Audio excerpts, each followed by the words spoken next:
কাদিক্রিকুম আবাআকুম আও আশাদ্দা যিকরা। কি পরিমাণ আমারে ডাকবা, কতক্ষণ ডাকবা, কি পরিমাণ ডাকবা?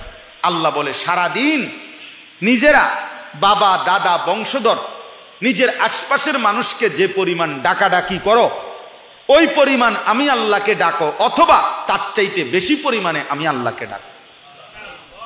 আমরা মানুষ মাত্রই ডাক দেওয়া ছাড়া আমাদের জীবন চলবে না। মানুষ মাত্রই জীবন চলার পথে কাউকে না কাউকে তাকে ডাকতে হয়।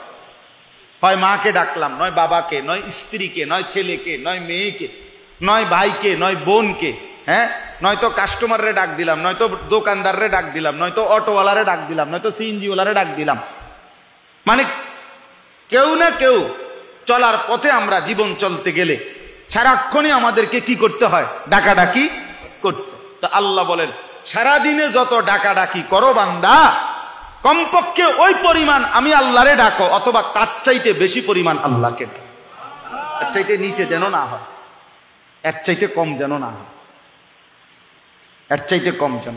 তার মানে আল্লাহ তাআলার মূল চাওয়া যে বান্দা যখন তুমি যেখানেই থাকো আমার ইবাদত পালন করার পরে আমারে সঙ্গে নিয়ে আমার নাম স্মরণ করো।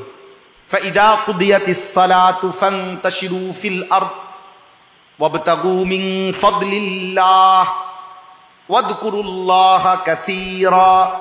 এই যে আল্লাহ বলে যখন নামাজ শেষ হয় তুমি জমিনে ছড়িয়ে পড়ো, আমার দেওয়া রিজিক তালাশ করো, মানে যার যেই কর্ম ওই কর্মে লেগে যাও, তবে ওয়াযকুরুল্লাহা কাসীরা, বেশি বেশি আল্লাহকে স্মরণ করো। লাআল্লাকুম তুফলিহুন, নিশ্চিত তাহলে সফল হবে, কামিয়াব হবে, কৃতকার্য হবে, জান্নাতি হবে। তাহলে নামাজ শেষ করে বান্দার করণীয় কি? আল্লাহর জিকির। বলেন না, বান্দার করণীয় কি? আল্লাহ। হজ শেষ করে বান্দার করণীয় কি?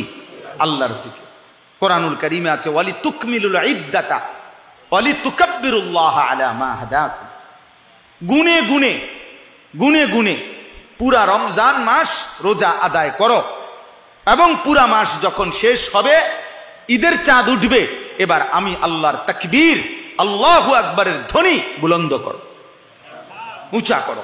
এই জন্য আমরা ঈদুল ফিতরের দিন কি পড়ি? আল্লাহু আকবার, আল্লাহু আকবার, লা ইলাহা ইল্লাল্লাহু আল্লাহু আকবার, আল্লাহু আকবার, ওয়ালিল্লাহিল হামদ। এই যে আল্লাহ বলছেন আমার নাম বুলন্দ, আমার নাম বুলন্দ। এভাবে বারবার আছে ওয়াযকুরুল্লাহা ফি আইয়ামিন মা'দুদাত।